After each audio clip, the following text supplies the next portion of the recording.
तो ये जो प्रश्न से बचने की संभावना नहीं है, जिस युवक ने ये लिखा है कि आपके राम ऊर्जा सत्र में आने से मुझे क्या फायदा। तुमने कहा कि मैं नास्तिक हूं, मैं घोर नास्तिक हूं। तुम्हारे इस कथन में ही तुम्हारी आस्तिकता है, क्योंकि तुम ये तो मान रहे हो कि ईश्वर नहीं है, इसमें तुम्हें आस्था है। आज से 200-300 वर्ष पहले भारतीय धर्मशास्त्रों में पंडित जी गांव में कहते थे कि बहुत तपस्या की उस दानव ने तो आकाशवाणी हुई, आकाश में से एक आवाज आई। तो तुम्हारी तरह का नास्तिक कहता था कि आदमी दिख नहीं रहा तो आवाज कहां से आई। शायद अगली पंक्ति पर मेरे उस मित्र को उत्तर मिले, उत्तर ठीक मिले तो आप भी उत्तर पर मोहर लगाना। 200 वर्ष पहले विज्ञान कहता था, जो तुम्हारा बुद्धि का विज्ञान है, कि मनुष्य नहीं दिख रहा तो आवाज कहां से आई। और अभी 100 वर्ष में चमत्कार हुआ।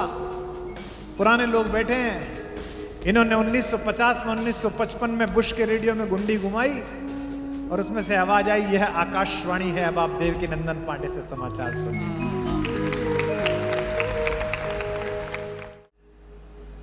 शक्ति आने पर आदमी प्रश्नों से बचना प्रारंभ कर देता है। मैंने शक्तिहीन से शक्तिशाली हो जाने के दौर से गुजरते हुए बहुत सारे लोगों को बहुत पास से देखा है। लाल किले के आसपास से जाइए तो लगता है कि जहां से हिंदुस्तान का अहंकार गूंजता था, वहां बड़े पत्थरों के बीच में घास जम गई है, पीपल के पौधे निकल आए। इस परिसर में बैठा हुआ कोई भी व्यक्ति 2 दिन के उद्बोधन के लिए यह देकर जाना कि यदि जरा सा भी मन में शक्ति का, सौंदर्य का, सामर्थ्य का, युवता का, प्रभुता का, पद का, प्रतिष्ठान का, प्रतिभा का अहंकार हो तो आज इस परिसर में छोड़कर जाना।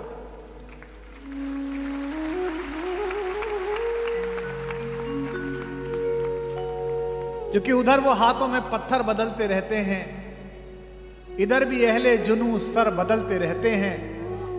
ये दबदबा, ये हुकूमत, ये नशे दौलत, किराएदार हैं, सब घर बदलते रहते हैं।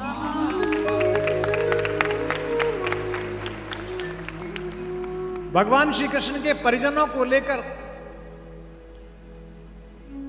महाबली अर्जुन, जो नर और नारायण के प्रतीक हैं, वे द्वारिका से हस्तिनापुर की तरफ आ रहे थे। तो अर्जुन वहां से गुजर रहे थे। राजस्थान के मध्य मार्ग में भीलों की एक बड़ी बस्ती पड़ी।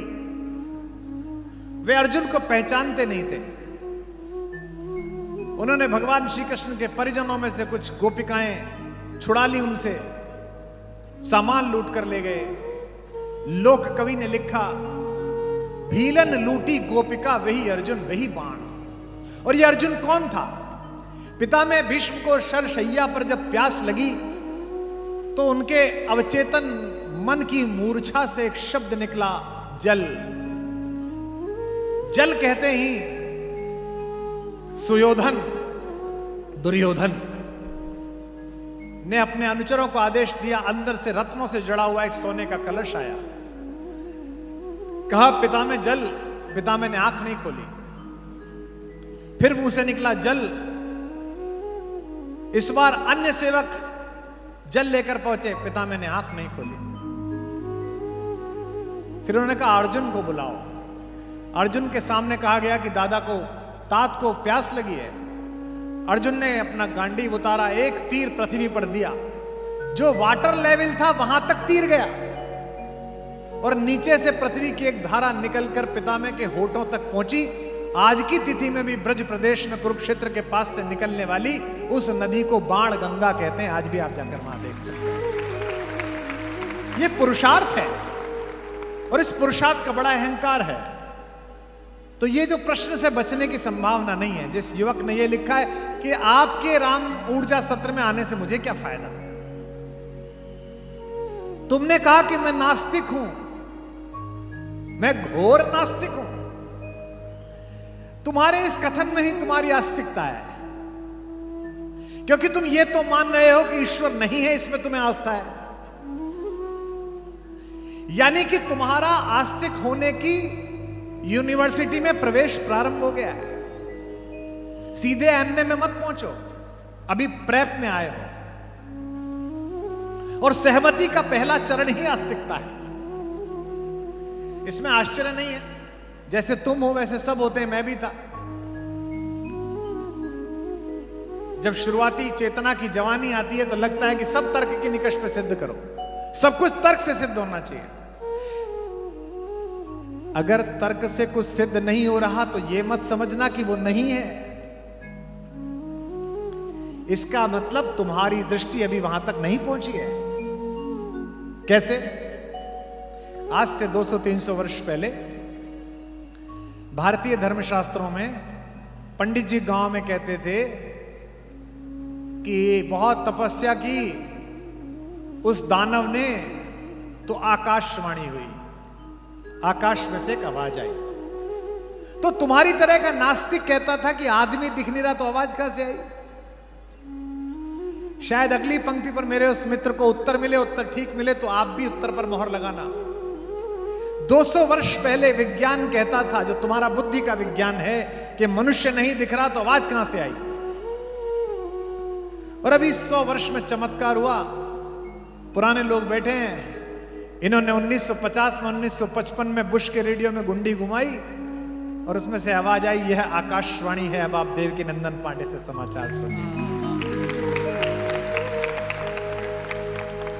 यानी कि तुम्हारी चेतना बुद्धि को आगे नहीं दिख रहा था, ज्ञान की सीमा संकुचित थी। हम चांद पर पहुंचे, हम वहां संभावनाएं तलाश करेंगे। मैं और आप शरीर में ना रहें तो भी हो सकता है कि 50 वर्ष बाद हमारे अगली संततियों के वहां पर प्लॉट हो। हवा नहीं है, मनुष्य उसका कोई इलाज कर देगा। क्या पता पूरे प्लेनेट के चारों तरफ हवा का स्फीयर तैयार कर दिया जाए, मुझे क्या पता। तो मेरे मित्र, तुम कहते हो कि मुझे आस्था नहीं है, यह इसलिए नहीं कि तुम नहीं मानते।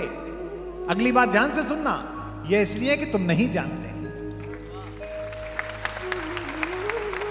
मैं भी नहीं जानता, इसलिए कई चीजों में मेरी भी प्रश्न की मेधा आकर खड़ी हो जाती है कि हुआ कि नहीं हुआ।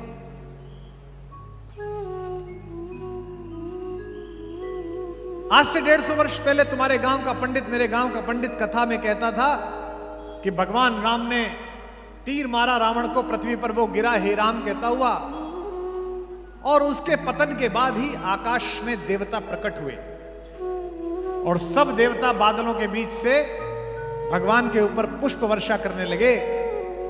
वहां स्वयं भगवान के पिता साकेतवासी महाराज दशरथ भी पधारे। तो तुम पूछते थे मेरे गांव के पंडित से कि आसमान में कैसे आदमी दिखाई दे गया, आसमान में छवि कैसे बन गई। आज महाबलेश्वरम में, शिमला में, नैनीताल की किसी क्लिफ में, इटली में, फ्लोरेंस से आगे किसी पर्वत पर प्रपोज करने के लिए जाते हुए हिंदुस्तान के बच्चे जब 3D से आकाश के बादलों में आई लव यू लिखवाते हैं नाम के साथ और एक चित्र बनवा देते हैं, तो आध्यात्म जीत जाता है और तुम्हारी विज्ञान की बुद्धि चेतना पराजित हो जाती है। ईश्वर को न मानना अपराध नहीं है, अपनी अवधारणाओं को, अपनी सोच की सीमा में रखना अपराध है। आवश्यक नहीं कि आप पूजा करें, आवश्यक नहीं कि आप प्रार्थना करें, कहीं नहीं लिखा है। जो करते हैं वो बहुत अच्छे हैं, जो नहीं करते वो इस ग्लानि में ना रहें कि मैं नहीं करता, मैंने व्रत नहीं रखा, अधिक मास चल रहा है, सावन का मैं प्याज नहीं खा, मैं आज प्याज खा गया, नहीं, इसमें ना रहे। बनारस में एक पंडित था, युवा, तुम्हारे जैसा, जिसने सवाल भेजा है। वो ना पूजा करता था, ना पाठ करता था, गंगा में नहाता था, यजमान आते थे, तरमाल खाता था, सो जाता था, बम बम बोले। पंडितों ने कहा, यार ये कैसा अजीब आदमी है, ना पूजा करता है ना पाठ करता है। उसको विद्वत परिषद में बुलाया गया। उससे कहा, भाई तू पूजा पाठ नहीं करता है? बोले नहीं जी। किया कर। कैसा पंडित है? हाँ जी करूंगा। चला गया। 2 महीने बीते, फिर वही हरकत। कभी घाट पे सोता मिल जाए, कभी शमशान में सोता मिल जाए, शंकर तो शमशान में ही मिलते हैं। पता है क्यों मिलते हैं? नहीं पता? राम के नाम का रस है। बैठे बैठे राम नाम लेते थे मंदिर में, लेकिन मंदिर रात को बंद हो जाता था। एक दिन देखा बहुत सारे लोग राम का नाम ले रहे हैं। शंकर उसके पीछे पीछे चल दिए, बोले ये कहां जा रहे हैं? वो शव यात्रा थी। तो शमशान में पहुंच गए, वहां 24 घंटे ही राम नाम सत्य हो रहा था। उन्होंने कहा अब कहां जाएंगे, अब तो यही धुनी रमेगी। तब से शंकर शमशान में निवास करते हैं। और एक जगह ऐसी है पूरे विश्व में जहां 24 घंटे शवदाह होता है, बनारस में मणिकर्णिका के घाट पर। वहां भगवान का वास माना जाता है कि शंकर वहां सिद्ध हैं। तो पंडित जाके शमशान में सो जाए। 2-3 महीने बाद फिर बुलाया, फिर पेशी हुई, फिर नहीं माना। अब उसे काशी से निकालने का फरमान हो गया कि भाई काशी में तो ऐसे नहीं रह सकते। काशी पहले से ये करती रही है। तुलसीदास जी को भी बहुत प्रताड़ित किया काशी ने। तो राजा ने उससे पूछा कि भाई तू क्यों पूजा नहीं करता, कर ले। तो बोला जी सूतक लगा हुआ रहता है।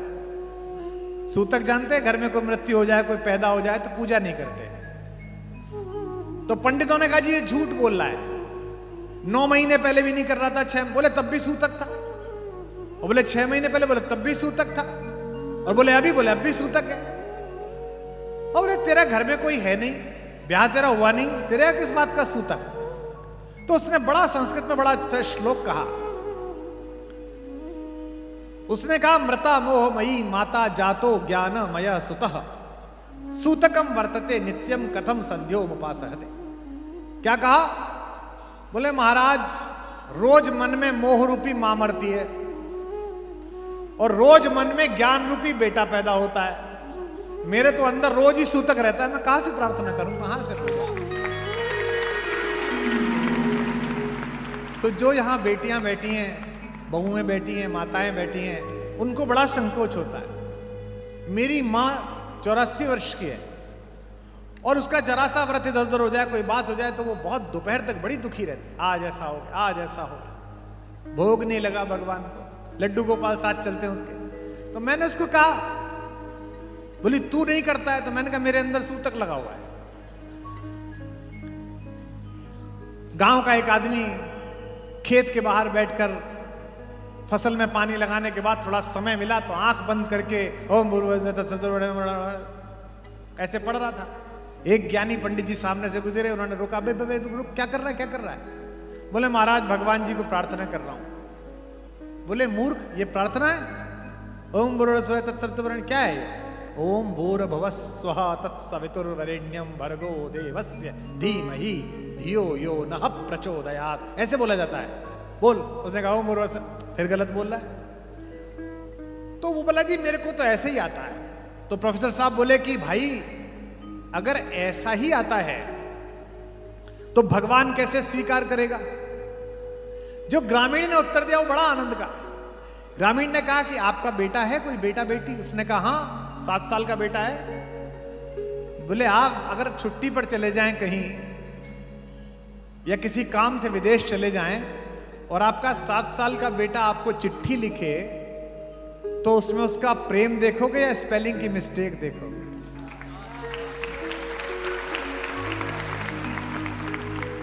तो बोले प्रेम देखूंगा। तो बोले जब सामान्य पिता होकर अपने पुत्र के लिखे में प्रेम देख रहे हो तो जगत पिता भी मेरी प्रार्थना का प्रेम देख ही रहा होगा, इसमें शुद्धि की क्या जरूरत है? धर्म को संकोच की सीमाओं में मत बांधो, अध्यात्म को इस सीमा में मत बांधो। और इसीलिए मैं कहता हूं ये धार्मिक सत्र नहीं है, ये आध्यात्मिक सत्र है, ये स्पिरिचुअल एनर्जी सेशंस हैं जो मैं बोल रहा हूं।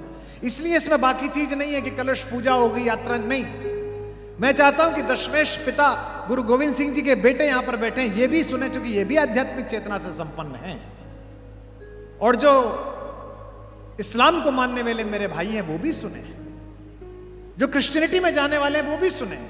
लंदन के सत्र में लगभग 30% क्रिश्चियंस थे, अधिकतम क्रिश्चियन दोस्त थे। अंग्रेजी में संवाद हुआ क्योंकि मैं नहीं चाहता कि मेरे यहां आंख मूंद कर भरोसा करने वाला व्यक्ति आए। मैं चाहता हूं मेरे पास शंका से भरा हुआ, तर्क से हारा हुआ युवा आए और जब 2 या 3 दिन सुन के जाए तो पृथ्वी के सामने जाकर कह सके कि मैं जिस संस्कृति में पैदा हुआ हूं विश्व की सर्वश्रेष्ठ संस्कृति है, सर्वश्रेष्ठ मानव भाषा है।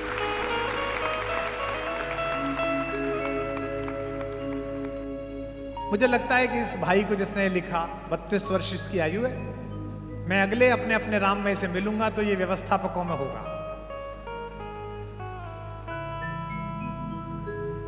उसने लिखा मुझे क्या मिलेगा अपने अपने राम में, मैं आऊं तो तुझे यहां माता वैदेही के प्राण प्रिय रघुनाथ मिलेंगे, लक्ष्मण के भाई मिलेंगे, हनुमान के राम मिलेंगे, शबरी के रघुनंदन मिलेंगे, केवट के दोस्त मिलेंगे, सीता के रघुनाथ लखन के भैया सुख के धाम मिलेंगे, सीता के रघुनाथ लखन के भैया सुख के धाम मिलेंगे। यहां क्या मिलेगा?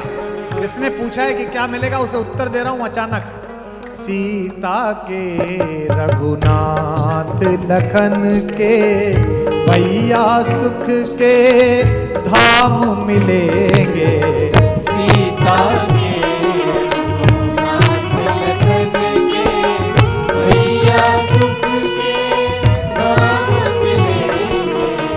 हनुमान के हरि जगत के मालिक 8 याम मिलेंगे, हनुमान के हरि जगत के मालिक 8 याम मिलेंगे। राम भद्र शबरी के केवट के रघुनंदन मिल जाएंगे, राम भद्र शबरी के रघुनंदन मिल जाएंगे। आ जाओ सब, आ जाओ सब, चले आओ इस जगह सभी को अपने अपने राम मिलेंगे, चले आओ इस जगह सभी को अपने अपने राम मिलेंगे। मुझको मेरे राम मिलेंगे, तुझको तेरे राम मिलेंगे, मुझको मेरे राम मिलेंगे, तुझको तेरे राम मिलेंगे। राम मिलेंगे, राम मिलेंगे, राम मिलेंगे, राम मिलेंगे, राम मिलेंगे, राम मिलेंगे, राम मिलेंगे, राम मिलेंगे। मंगल भवन या मंगल हारी, द्रवहु सुदशरथ अजिर बिहारी,